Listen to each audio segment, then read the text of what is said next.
Welcome to the Thrive podcast with the Shiloh Missionary Baptist Church. How does your faith kind of play into it, or does it play into it? What can be done about it? When I say the church, I'm talking about evangelical white Christians and the black folk who attend their churches. Hello, welcome to the Thrive podcast with the Shiloh Missionary Baptist Church. I'm Fred Jeff Smith, pastor of Shiloh, and we're grateful for your viewing on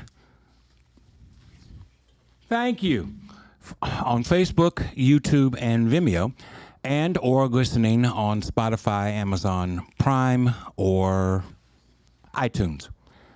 I don't know what's going on with me today. As always, I do know what's going on with me. I'm tired. As always, we're grateful for your viewership and your listening, and we welcome your input to us. You can reach me at fredjeffsmith@gmail.com, fredjeffsmith@gmail.com. You can let us know how we're doing and what we can do to make this podcast better. I'm very happy today to welcome Representative Larry Selders, who is currently state representative in the Louisiana legislature, and he's running for Louisiana State Senate. And Mr. Selders, thank you for taking the time to come and share with us today. Absolutely. I appreciate it's an honor to be here. So tell me how you got into politics, because I skimmed your background, and your background is social work. What prompted you to make a shift into the political arena? Well, like somebody did degrees in social work. I actually ran for public office when I was 25. Okay. I ran for Metro Council. Okay. And I lost by 6 votes. Really? 6 votes. And one of the things that prompted me, when I bought my house, I grew up in South Baton Rouge, and I bought my house in South Baton Rouge. Everybody that lived around me were renters. And I saw, between downtown and LSU, folks kind of moving in, and I noticed Miss Alice that lived across the street from me was a renter. Mm-hmm. I worked with this grant with Louisiana Spirit, and so when I was trying to get a house, it was harder for me to buy a house in South Baton Rouge where I wanted to live versus if I would have moved to Zachary or Prairieville, and because I was awarded pre-approved for like 150 and above. I'm like, I don't want to be house poor. I don't want to go get an expensive house. I want to live in my neighborhood. Okay. And I'm like, okay, let me start this Selders development group.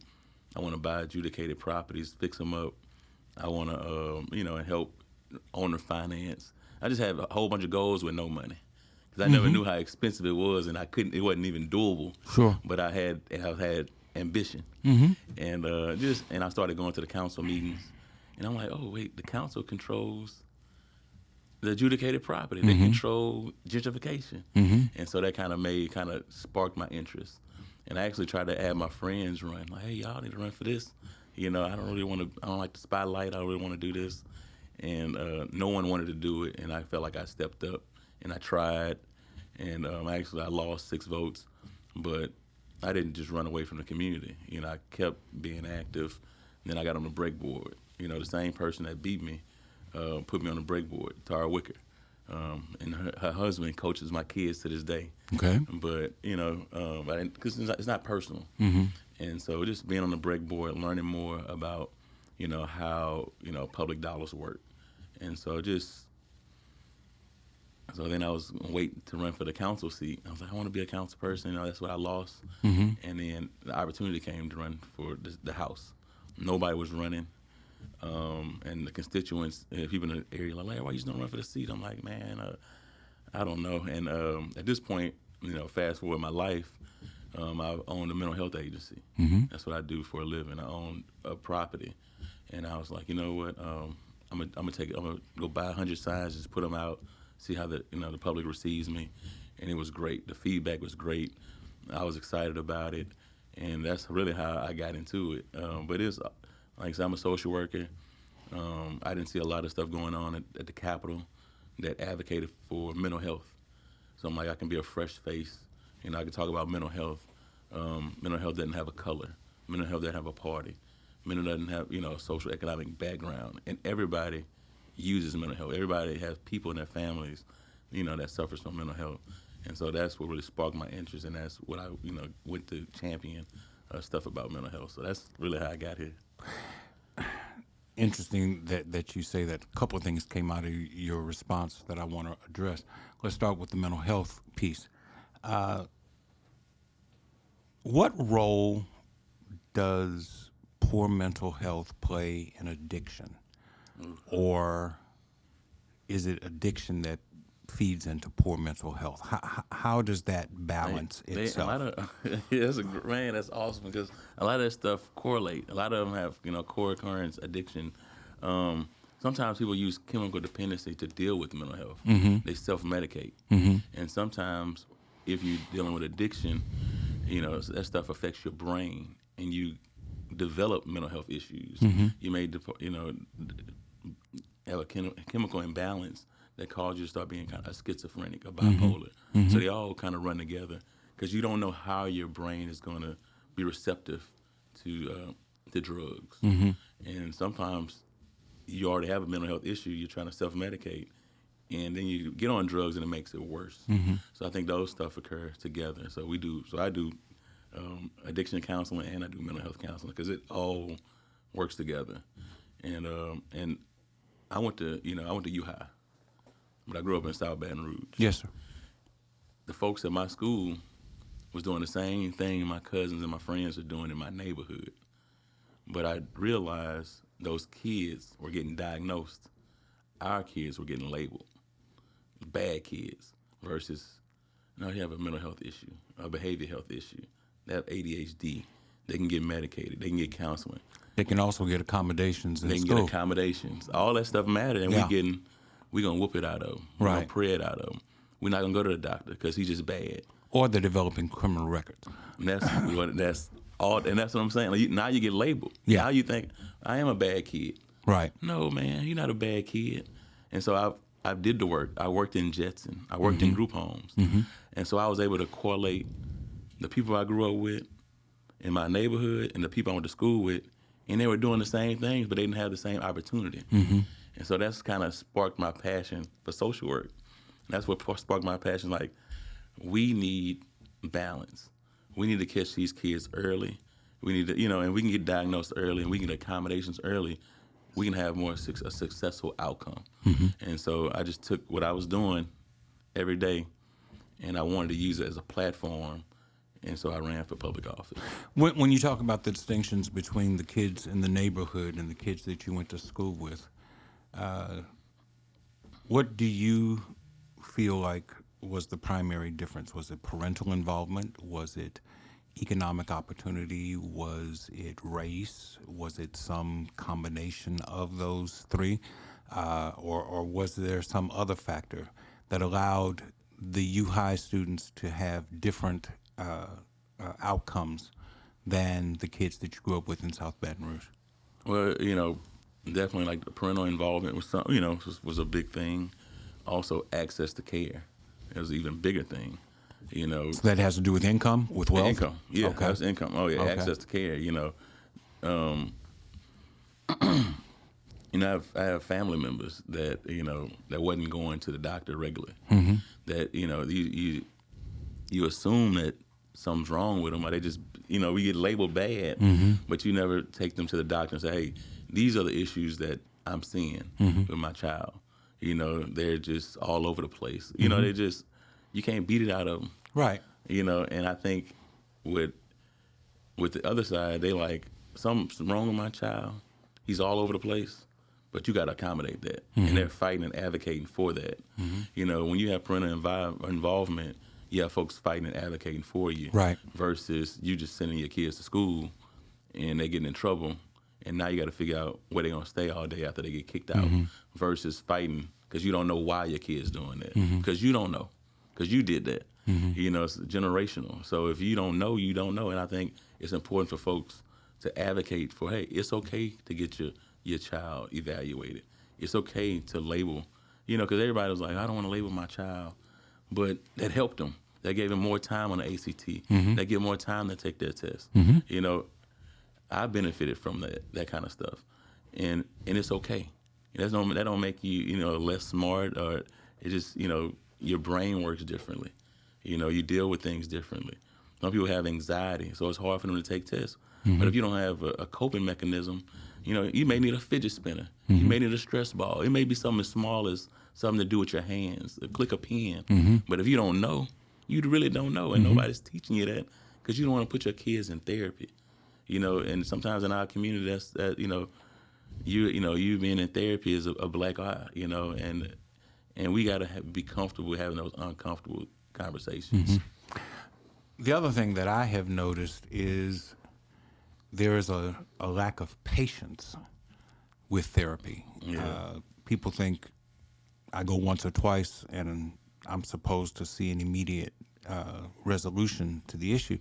Therapy is a protracted process, and most people don't get the benefit from it because they don't stay with it long enough. How do you combat that? These guys who say, okay, well, I ain't coming back. Don't worry about me. Hey, and you're a fresh perspective, right? And I say that because with dealing with Medicaid and dealing with therapy, even the larger MCOs in the state, they treat it like physical medicine. It's not a bone that's broken. Right. This is forever. Right. You got to learn how to cope with it. You can't treat them and treat them, right? And so what you're saying is what's the problem is, you can't say, okay, I'm going to go to therapy for 2 days and I'm still be straight. No, this has got to be a long-term change. Right.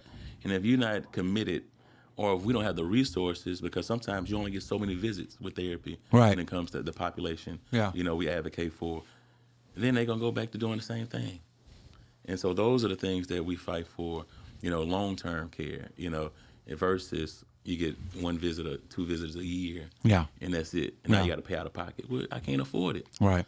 And so those are the things we have to advocate for. I'm going to continue to advocate for. Sure. Because we can't treat them and treat them. Absolutely. Like if folks got to say, hey, this is a commitment, I got to make it if I want to do better. Because sometimes just talking to somebody, it helps. Not being embarrassed about your issues, it helps. When you talk to people that's been in therapy, their life changes drastically. And I'm a strong component of therapy, talking to somebody, medicate, whatever you got to do to not self-medicate, but to make your life better and your quality of life better. I'm definitely an advocate for it. The other thing that you said in your initial response that pricked my curiosity had to do with the fact that you served on the BREC board. BREC is coming under a lot of fire here of late, primarily from the white community, the Rolf McCollisters of the world, and things about financial accountability. And most recently, I'm reading that Central, once again, is talking about breaking away from BREC. What do you think is the nexus behind this this attack, as I see it? Not your word, my word. This attack on BREC. Yeah, I think sometimes when Corey Wilson has experienced a turnover in his finances. So nothing was able to get stable. Since I left the board, they maybe had 5 different CFOs. So you're not going to have any stability in that way. But do have stability in the services that are getting provided. I think they're finally getting their stuff together, whereas, the internal audits, working with the state, they're getting their, books in check. But, sometimes there's going to be a disconnect when some people, they want complete control. The council doesn't control the BREC board. Right. Yeah, and so when you can't control it, they also don't fund it. And they don't fund it. It's funded through a designated tax. Correct. Right. And so when some people are resentful of the fact that they have a designated tax. Right. They want to control the money. Right. It's always about the money. The same thing they want to do with the Council on Aging. Yes. They can't control the money, and sometimes when the people that don't look like you don't control the money, you have issues too. And so those are the kind of things that we always talk about Baton Rouge and how we need to bring people together, but when you keep trying to take people out of leadership roles that don't look like you, you're going to cause more separation. And so I think those are a lot of stuff we have to address. but I think they're doing a great job at Break. I think the after-school programs are great. I think the ballparks are great. I think even in Central has a great facility. You know, they spend a lot of money in Central, so you can't just use the money, you know, have Break build it and take it away from them.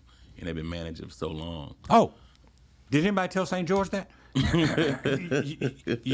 you can't just take something that somebody else built? Yeah, man. And that's the difference between, I guess, St. George and, you know, even Zachary or Central. There was rural areas, and they developed them. Yes. You know, if St. George is just like, okay, we want this neighborhood. Yeah. We don't want this neighborhood. And Right. they really drew people out of it. Yeah, they carved people out. Yeah, Yes. Yeah, so gerrymandered. Well, I hope that St. George is listening. You can't just take stuff that somebody else built. Did you hear that? So, you're planning on moving from the state from the state house to the state senate. Tell me your perspective as to what the big difference is between being a state rep and being a state senator. I think the biggest difference is we have 105 legislators, you know, in the House, and there's only 39 in the Senate. So when you're trying to get votes, it's a smaller group that you can have to talk to. It's the business in the Senate is handled differently. And what I'm hearing, because I hadn't been there yet, I heard that, you know, they have great food. It's totally separate, and I didn't even, I couldn't even experience it holistically because they handle business different. You know, a lot of the stuff that happens, they don't blindside you if they want to kill your bill. They tell you, you know, this may not be a good bill, may not make it. In the House, is nitty gritty. They want to embarrass you. They want to, you know, they want you to present your bill, and they want to just embarrass you and just kill your bill on the spot. And it's not as much decorum that they have on the Senate side, you know. And I think I look forward to experiencing that because I can see it, you know, in the House. I'm like, you could have just told him, you know, that he needed to change certain things in his bill to make it work. But it's hard to go talk to 105 people versus you're going to talk to 30 other people. Like you can have those conversations. You know, and it's easy to make adjustments versus when I'm on the floor, you're trying to just make adjustments on the spot and kill bills. It's just, so I think that's the biggest thing, but you still have to convince both sides to vote for it, but you have more leverage on the Senate side when it comes to like the finances, you know, when it comes to the, it's more of a camaraderie, I guess, on the Senate side when you talk about doing the business of the House and doing the business of the Senate. Is there an overlap between your current legislative district, your state representative district, and your prospective Senate district? Are these essentially the same people? My district is 100% in the Senate district. Okay. So everybody I represent now, I'll continue to represent them in the Senate. It's a lot bigger. You know, you're going from 50,000 to, you know, 80,000 people. Okay. It's a very diverse district. What groups of people would there be that would be coming, that you would be newly representing, as opposed to the current group? So the new areas, now we have south to University Club. Okay. Lexington Estates, if I'm going down Nicholson. So now, then I go north to the Mayfair area. Then I go further north to Concord and Stratford. I go to Brookstown. So you'd be my representative. You'd be my senator. Yes, sir. Okay. Yes, sir. Now I have Southern, and I have Banks, the neighborhood by Southern. So I have LSU and Southern in this district. I have LSU now, so now I'll be representing LSU and Southern in this. So we go from University Club, south, north, all the way north to Southern University. It's a huge district. Yeah. And we're from the river to Airline. So it's a huge district. It's a diverse district. We have a lot of resources in that district that affects, you know, I think that district represents not only Baton Rouge, but Louisiana. Because when I talk about Southern LSU, downtown Baton Rouge, the capital is in the district. ExxonMobil. ExxonMobil is in the district, so that oil and gas. So it's the casinos, all the casinos in Baton Rouge are in that district. So it's a very diverse district. Our museums, our hotels,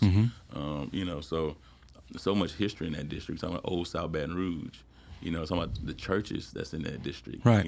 There's the pillar of Baton Rouge. So much history in that district. So I just want to continue to represent it. Are there any particular Senate committees that you would like to serve on? I know you can't know until you actually win the seat, but is there something that you have your eye on that you would like to address once you become state senator? Yeah, I would love to be on health and welfare. I've been on that the last 2 terms, or the term and the one I'm currently serving. I'm on agriculture, intentionally. Even though I'm from an urban area, Louisiana is agriculture. Right. And I think that we don't have enough exposure. So when I got on ag, I was excited, and I'm like, we have to put stuff in our communities so they can reach ag. If you go to Port Island, it's sugarcane fields, it's ag. You go north to Greensburg, you see cattle. So much stuff around us that we don't see without, because we don't leave Baton Rouge. And I will say, I had an opportunity once I was elected to see a lot of Louisiana, and that's the stuff I want to share with these constituents here. Like, hey, this is bigger than Baton Rouge. Right. We have farmland. It's a $1 billion industry, rice and grain. We have here, and so I sit on ag, and I sit on Ways and Means. So this is the first year I've been on Ways and Means, and I was on transportation my first year, my first term, and so doing those road shows, I had the opportunity to travel the state. Seeing rural areas that I really didn't know needed so many resources, from the state, and it's exciting. So anything I can do to help, but definitely health and welfare, because that's my biggest thing. My wife's actually a pediatrician, so that's something we always fighting for, access to care, and like I said, I do mental health. So if I can get on the money committee, that'll be great. Right now, Franklin Fall, he's the chairman of the finance committee, and I think that's good for Baton Rouge.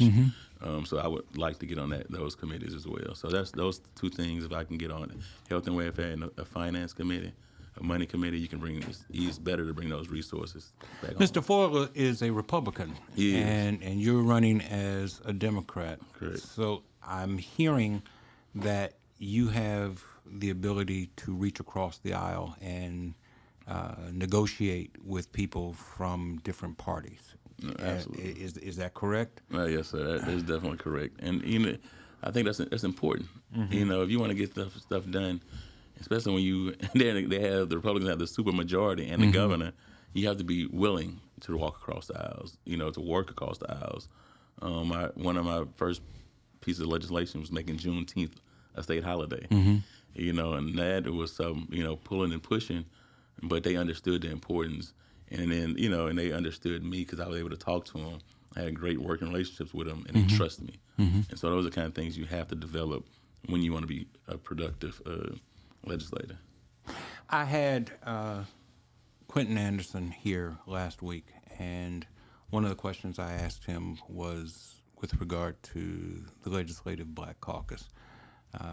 His response was based upon being an outsider looking in. You're a member of the Legislative Black Caucus. Right. Give me your assessment of the success or not so successful activity of the Legislative Black Caucus. What's your assessment of the Legislative Black Caucus? Well, I think we have a lot of success. I think it's hard being in a super minority, but I think when we stick together and we have a lot of influence. We did a lot in the past administration. I think this was our first year. They hit us with a lot of stuff real fast. When I say that, the criminal justice, they had a criminal session, right? But we did great in the drawing a Supreme Court map special session. We did great in drawing another minority black congressional district. We did well. But with the criminal justice, I guess not unreformed, but when the criminal justice, it was hard to beat them. They the supermajority, they have a governor that's supporting it, and so we couldn't beat them in that. But we could not beat them, but we could work with them when it comes to rehabilitation. You want to lock folks up, but what are we going to do once they're locked up? What are we going to do once they're released? So even with those things going on, we're able to start have and author, like I was able to author legislation with the help of the caucus to do mental health for prisoners. Instead of when you get discharged, instead of just giving you a bag of pills and sending you home, now they're doing discharge planning. People don't realize some folks, when you're in jail, incarcerated, you develop PTSD. You develop mental health issues because there's a lot of trauma that you see, a lot of things that go on. And so these folks are going undiagnosed and getting put back into society. But with the legislation that was passed, with the caucus, with the, bipartisan, we're able to get these folks psych evaluations so they kind of know where they stand once upon discharge, and they're going to connect them with mental health resources once they get out. So that's a piece of legislation. Another piece of legislation, we started it was the medical, let me look, because these are my bills. Sure. Not a problem. So it was Act 646, and it provided a medical advisory council with the Department of Public Safety and Corrections, working with LDH, so we can address some of the health disparities that the inmates were having, and that's mental health, that's physical health, because those are the stuff that was going on but wasn't getting addressed. Sorry, it's okay. Yep. I got you. So, do you feel like, how long have you been in the legislature? This is my fifth year. Fifth year, yes. Okay. I just got there. Everybody say, all you hear about is same politicians. I'm like, I just started. No. That wasn't going to be my question. not for you. But if you've only been there 5 years, it's really not a fair question to ask. The Legislative Black Caucus has a history of being very successful in advocating for black people throughout this state. That history, that record, seems to have been, the word is not tarnished, it seems to have faded over the last several years. That's the assessment that comes across to me. Yeah. Correct me if I'm wrong. Educate me on that. Yeah, I think we had more caucus members. We're getting diluted. We don't have, we're losing seats. We don't have enough members. And, and we're real effective when the Republican Party splits and then they need members. They need the caucus. They don't need the caucus. So that's why it seemed ineffective. But when they need the caucus, then that's when the caucus could say, okay, we have leverage. Now we can make demands. Now we can fight. But if they don't need us, then we're just there. And the reason why they don't need you is because they have developed this supermajority. Correct. They took the seats, and so that's why it's important for us to. And they have done this through gerrymandered districts. Gerrymandered districts. And is not the legislative map under scrutiny? Yes. So hopefully, we're still fighting for it. We got the congressional district that we needed. We got the Supreme Court seat that we needed. Right. And we're still going. They're going to redistrict all the Senate and the House, and we're supposed to be adding at least 7 more seats, and that's what we're fighting for. Right. So it's still going on. They're still fighting litigation to do that, and so hopefully next term we'll have new maps. This governor, Governor Landry, advocated for greater police presence, particularly in New Orleans and Baton Rouge. Funny how he left Shreveport out once they got a white mayor. Maybe he'll leave Baton Rouge alone now that Baton Rouge has a white mayor. But he's advocated for a stronger police presence. He's advocated for more strict sentences for criminals. He's advocated for more state police, even though he said nothing about the state police officers who killed Ronald Green. He's advocated for open carry, even though he doesn't ask for anyone to learn how to use a gun before they're able to carry a gun. And he's extended qualified immunity for those who shoot others with these guns. I don't like this governor. I don't mind saying it. Tell me, give me your assessment. Those are my words, not his. Give me your assessment of this governor and how you plan to work with him going forward, given just a few of the things that I've mentioned. And I'm sure I've left out a plethora of things. But I think a lot of things that he's done, he's delivering on his promises that he made to his constituency. Mm-hmm.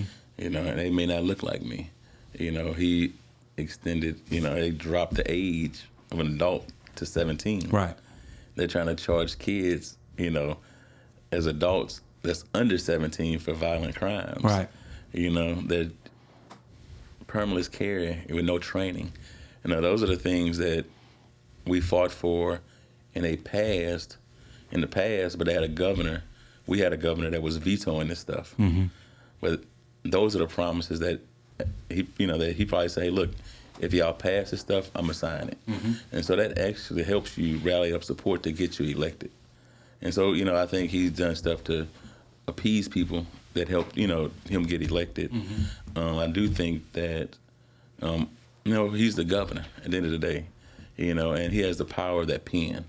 So if you don't work with him, you can't ask to get stuff for your community. And I say, work with him. You know, we don't have to agree. We can agree to disagree. Mm-hmm. You know, it's always a place, it's always a time. You always, you know, keep your decorum. I don't have to call you the devil, you know, but we can agree to disagree. Mm-hmm. And I can, you know, so it's easier to work with people when you know who they are. Mm-hmm. You know, and so if you already know who they are, you got to just figure out, you know, what you can do to pass your agenda that help the people. Because, you know, when this legislation was coming with the no concealed permits, no carry, like it was, I was outraged. It was outraged. I was in the newspaper, I was on the TV. I'm like, how can we do this? How can you have people that's not trained, you know, to just carry guns concealed? Right. Because we were already an open carry state.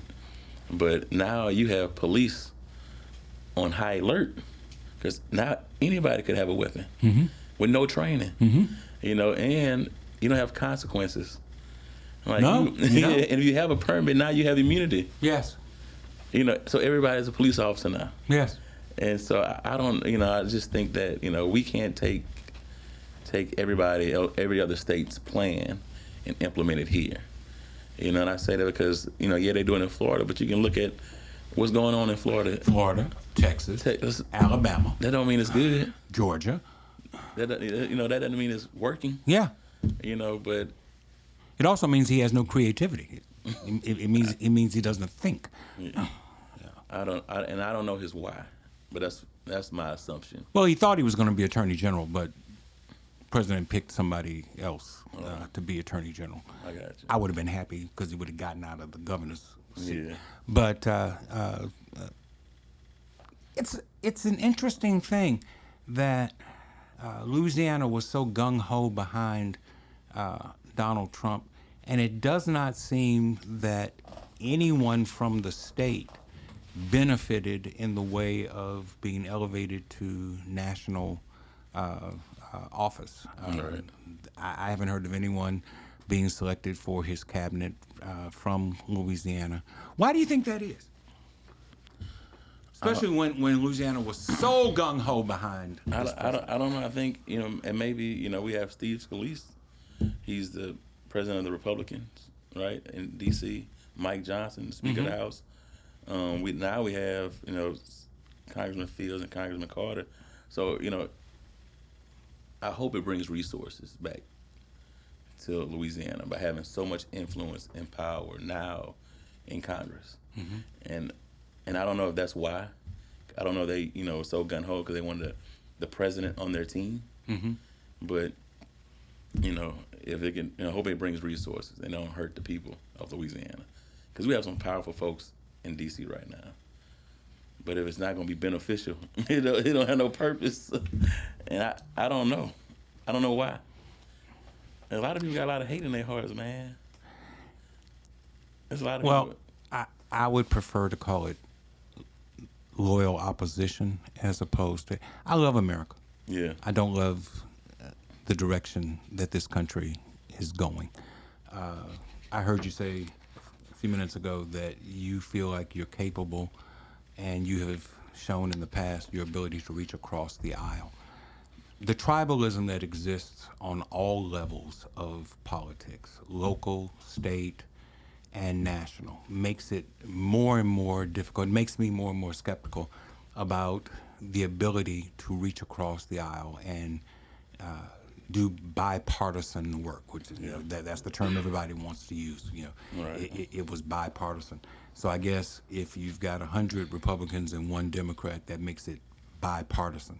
But unless there is a shift in political philosophy that allows for us to put our constituents ahead of our party, we're just going deeper and deeper into an abyss, and I don't see us coming out of it anytime soon. Added to that fact that there's a growing number of black people who are just opting out, will not vote, don't see the point in it. You can scream and holler about go to the polls all you want to. People aren't crazy when they know that they live in a state where their vote, it may be tallied, but it is drowned out by a super majority of those on the other side. People are starting to question, why should I go and take the time and do this? And they're not satisfied with the answer. It'll be better by and by. I think you said it. I think that as a party, right, the issues, some of the party issues are changing than what they used to be. They're turning from not like we used to fight for the unions, fight for workers, but now we're not. We can't say we're fighting for people to get jobs, but then you're anti-business. You know what I mean? Like, how are you saying you want people to work at Exxon, but you don't want Exxon here? We want folks to be productive citizens, but we're not fighting to get them jobs. We're not working with big industry. They just built a $10 billion plant in North Louisiana, but we don't talk about that. We don't talk about how many people we can get jobs from our community to have them, going to work. We want to talk about other issues, social issues, versus how we gonna feed people, how we gonna change folks, the trajectory of their families, and how we gonna change people's quality of life. And I think those are the stuff, that, because when I ask somebody, you're a Democrat, what do you represent? People tell me, they tell me, poor people and black people, minorities and poor people. Well, people don't think they're poor. I grew up in a low income. I didn't know I was poor until I was grown. So you can't tell me you represent me because I'm not poor. And that's the mentality that we have. And if we keep talking about the same thing, it's gonna change. I think we have to change the mindset and talk about success, talk about prosperity, talk about how we're gonna get better, how we gonna change your life and your kids' life, versus how and I think when our messaging change, we'll better draw people back in our party, and that's my hope. I will say I am a pro-business Democrat. Okay. I've owned a business. I own a business. Sure. And that money goes back into my community. Sure. And I want to empower people because we don't talk about financial literacy. I didn't know what credit was until, I was grown. I didn't know the importance of it until I was grown. But that's not the stuff we talk about as a party. And that's the stuff that's going to help our people. And you just said, instead of serving our party, we got to serve our constituents. And that's the most important thing. And then the party, they want to fight you because, I'm serving my constituents, but it's not your views. Your constituents, not my constituents. We got people in rural Louisiana that don't have running water. Yes. But you want me to, not me in particular, because I'm in a great location in Baton Rouge, but you want this legislator to vote against them, and these folks don't even have running water. These folks serving their constituents. And so until you get in the weeds, and I never understood it until I got there. I'm like, how you voting against the party? Well, Larry, if I don't vote for this, I serve the poorest district in the state. And I wouldn't be able to bring money back to them. I wouldn't be able to, my wells, we can't fix it. And I'm like, I understand. We can agree to disagree, but I respect it. Your decision, how you vote. And I think we have so much divisiveness in the party, it's turning legislators off from the party because we're eating each other. If New Orleans and Baton Rouge are different places. Baton Rouge and Lafayette are different places. New Orleans and Tensar Parish are two different places, and they represent two different types of constituencies. Sure. And until we agree to disagree across the board, even within ourselves, it's going to always be divisiveness. So then what brings you together? If I agree with you that Lafayette, Alexandria, Shreveport, Monroe, Baton Rouge, New Orleans, very different places, very different issues. So going back to what I was asking about the Legislative Black Caucus, and you talk about the need for unity within the caucus and large numbers. If we acknowledge the fact that there are distinctives that exist within various parts of the state, then what's the unifying factor that brings the caucus together or brings the Democratic Party together? I think we have to, and that's the things we don't talk about. I think it's a lot of social issues that we can agree on. But it's some social issues that if you're more conservative in North Louisiana, you're not going to be more liberal like the liberals in New Orleans. You know what I mean? And so those social issues, they're going to clash. We have to find issues that minimum wage affects everybody. But some issues, the gun rights, stuff don't, because folks in North Louisiana, like, everybody in my district hunts. But the people in my area, like, we don't like guns like that. And so those are the things that people are going to clash on.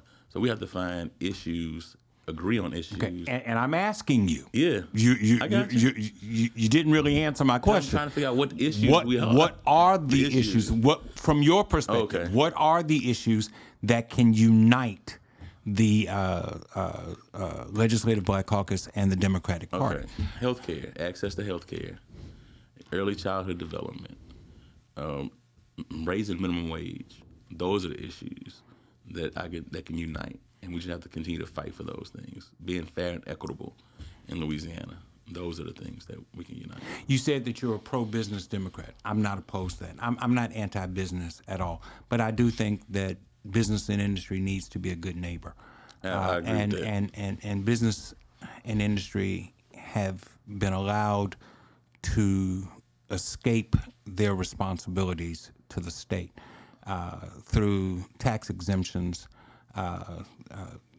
where the onus of financial responsibility to the state falls upon regressive taxes that affect poor Black and brown people more than it does business and industry. You have a governor who invites every business in the world to come in and says, "Hey, we ain't gonna make y'all pay no taxes for the next 5 or 10 years.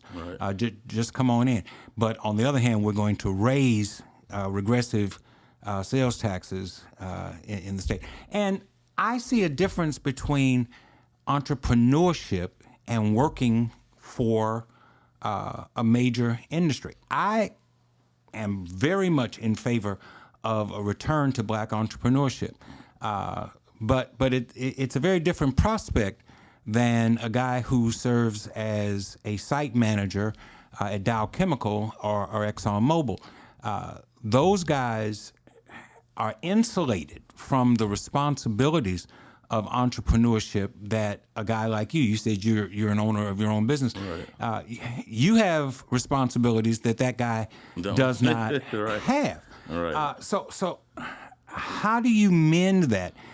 I don't want to come across as being anti-business. I just want the business to pay their fair share Right. in taxes. I want them to stop polluting my air and stop polluting right. my water, and I want them to treat their workers with a modicum of fairness and dignity. Right.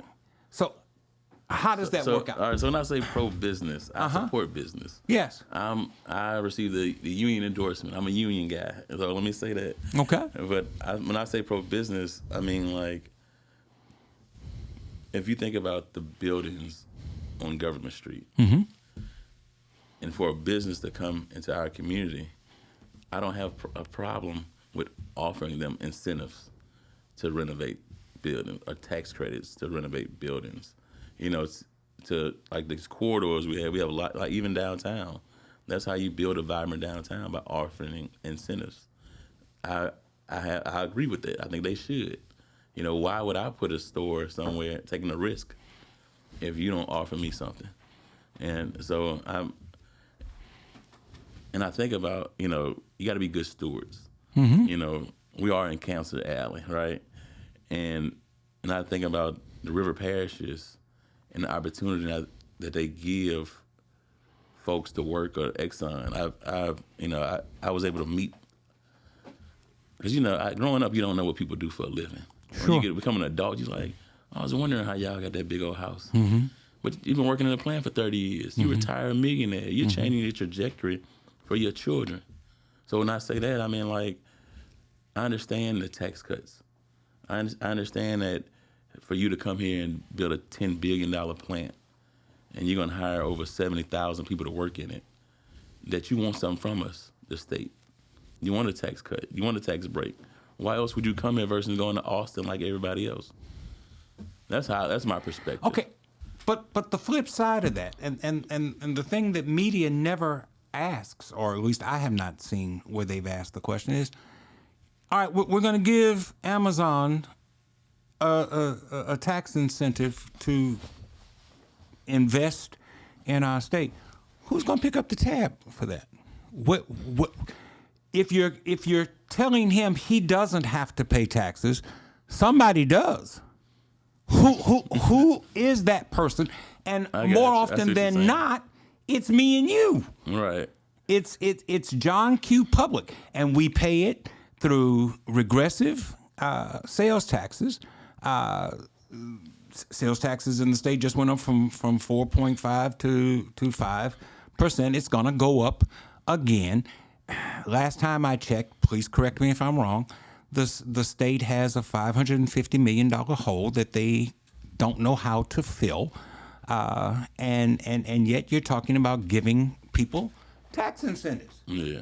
And if you got enough money to put a $10 billion plan in, you mean to tell me you can't pay a couple $1 million in taxes? It might be $1 billion. I don't know. Or you expect Miss Sarah, who worked for 40 years, to pay these taxes for the benefit of having your company here? And at one point, ITEP was connected to jobs. This governor came in and blew that up altogether.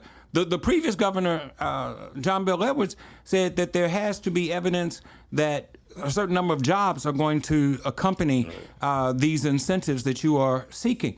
This governor said, no, you don't have to worry about that. Just come in and we'll give you the tax breaks for nothing. I've got problems with that. Right. I speak to a congregation of people every Sunday morning that's primarily retired or almost retired folk who have to make real decisions about whether or not they're going to pay their rent, because, as you say, many of them are renters and not owners, or whether or not they're going to pay for groceries, or whether or not they're going to pay to get their car fixed, or whether or not they're going to give their tithes to the church. Right. Guess who gets left out most of the time? Ties to the church. But these are real issues, kitchen table issues. And it does not mean that because you raise the question that you're opposed to business. And I'm throwing my hand up like that because I get accused of being a socialist.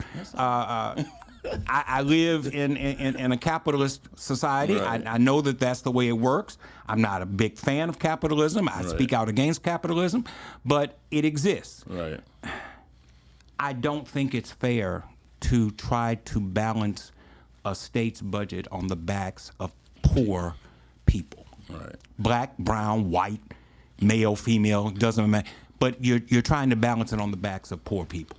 Yeah, and I think, and I talk about like the Amazon. You had a great example about Amazon, and so if they do get a tax break, you're right, But those are if they get a tax break of $10 million. I don't even know the number, but let's say hypothetically $10 million. Sure.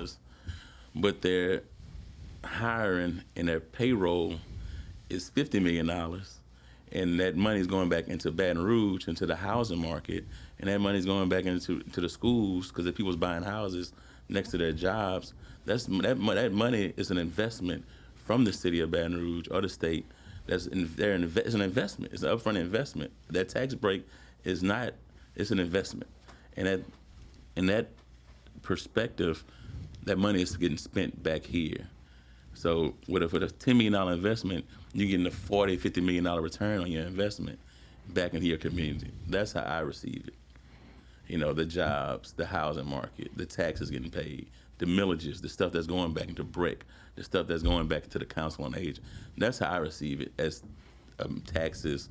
That's getting people here to move here, to stay here, instead of leaving to go to Texas or go to Mississippi because of the quality of life. That's how I receive it. These folks investing in here, hey, we'll give you a tax break. If it's $10 million, we want to see the equity that's coming back into our community.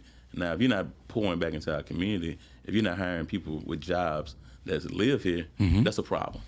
But if you can, if my perspective, if your $10 million, my $10 million investment for the state perspective or the city of Baton Rouge, if I'm not getting a return on that investment, I have a problem. But if you're spending, collectively $50 to $7 million back into this parish, I think it's a great investment. That's my perspective, and that's how I look at things like that. Now, even with the 0.45, the taxes, if they don't pass the taxes, what gets cut? The only thing constitutionally that can get cut, health care and education. Who's going to suffer the most? People that look like us. We tried that. Biden, when in his administration, he closed Eric K. Long. He closed the mental health hospitals. The people that need the most vulnerable population. Our homelessness went up. The most vulnerable population in the state was exposed. He left people on the streets. Because that's the only thing constitutionally that they can cut is health care and education.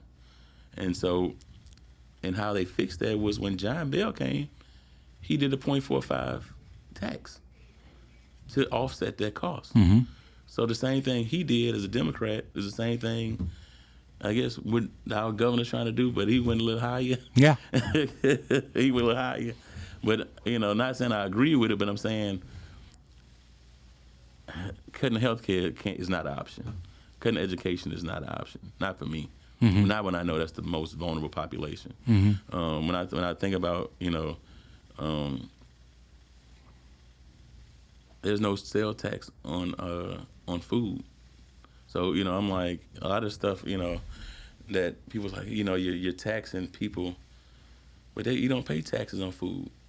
In the parishes you do, and that's something we need to address. But the state taxes, you don't have taxes on food. So when people talk the necessities on food, you're not even getting taxed. Well, I agree with you that some education needs to be done to help people understand the distinction between local government, state government, and federal government. Because people only see the tax. They don't know exactly where it's going. But if you're going to say, well, the incentive is there so that there are jobs, then why do you unhook jobs from the incentive. The previous governor at least did have a connection with jobs. This governor said, we're not going to even worry about that. So if I'm going to start a business, I don't have to say from the expansion of this business or from the start of this business, we're going to hire 5 people. I don't have to say that anymore. I want these tax incentives, but we're going to hire 5 people. Now, I just want this tax incentive. We're going to invest. We're going to make this property more valuable than it was previous, but I want a tax break on that, and I don't have to promise you anything on the back end of that. So what they did was they gave the authority to the local municipalities. So they say, hey, this is y'all's baby. Y'all tax them how y'all want to tax them. The state is what's like, hey, look, they can get taxed as much as the cities or the parishes want to tax them. It's up to the parishes. The state's like, because what happens is they paying the money to the state, and the state's paying those municipalities. The state like, we don't want nothing to do with y'all business. Each parish take care of your own tax base. Y'all take care of y'all people. I don't want this company giving me money. Then I got to give it back to you. So you just charge them. You deal with them. That's what's happening. It's not like, it's not like they're like, hey, y'all come free willy-nilly. No, I can't tell you how to run your parish. That's what's happening. It's saying like, hey, y'all do that, but that's up to the parish to decide how they're going to tax you.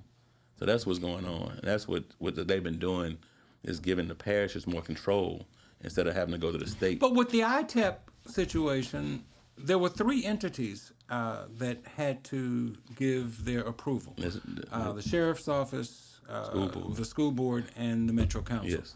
It's no longer that way. This governor somehow put some kind of combination board together where they only had to get approval from one entity, and it's no longer a situation where all 3 of these groups have veto power. No, at first it was the opposite. The state was able to do it. Mm-hmm. Then they put it where everybody have to agree on it. John Bell did that. Yeah, so now they still have to agree. All 3 of them have to agree on it. But they don't have to agree on it independent, one against the other. There's a conglomerate. There's a group that has to meet and agree. It just troubles me that it seems that businesses, particularly big business, I'm all in favor of entrepreneurship, especially for Black people. I think one of the things we have lost is our desire, our zeal for entrepreneurship. But it's a huge difference being a business owner than being a middle manager for a large corporation. Right. Your responsibilities are different. Your financial commitment is different. So I guess what I'm saying is all business ain't business. Or all businesses are not the same. Yeah, I guess. So I'm just troubled by that. You mentioned transportation. I don't want to go too much longer. You mentioned transportation. Is there any hope that in my lifetime, I'm 63 years old, is there any hope in my lifetime we're going to get another bridge? We're working on it. I really want. I need a bridge. Mind you, the average lifespan of a Black adult is 74. We're working on it now. They're expanding it. I got about 11 years for y'all to get a bridge. You'll be here. You'll be here. We're going to make this bridge happen. And that's, we have to. Like, this thing bottlenecks into Baton Rouge, and it goes to one lane to get. Mm-hmm. And so they're working on expanding that now. So it's the whole corridor from, I guess, the river to the 10-12 split is getting widened right now. And then I think the next phase is the bridge. And they're fighting because some of them want it, further down the river. Right. But we know that I-10 corridor is probably the most important bridge in the state. And it's crazy to think about it and to think about how Huey P. Long dropped the bridge intentionally so folks, had to stop in Baton Rouge. Right. Then even in Baton Rouge, we can't build a building higher than the state capitol. That is correct. You know, so it's stuff like that that dates us back to like even a franchise tag when you talk about business that Huey P. Long put on people for just doing business in Louisiana. You know, and those are the kind of things that I didn't even know existed until I got in the legislature. Like, hey, Larry, if you wanted to open a business in Louisiana, you got to pay a tax just for being here. I'm like, for real? Like, yeah, that's not just the tax that you got to pay. You got to just pay for being here. Not even if you're not making no money. If you losing money, you still paying. I said, well, how long is he? Like, well, that's Huey P. Long did that when he built the bridge. Right. So a lot of stuff that we have is outdated, and we need to be more innovative. We just talk about our bridges, and we talk about because Baton Rouge has been stuck. I feel like because we can't even go up. We run out of space. Right. You know, we can't have the vibrant downtown or the areas around it growing because we're running out of space. So I don't know how to combat that other than, but he has this stuff in the stronghold and some laws that we can't even touch. They don't want to hear you talking about it.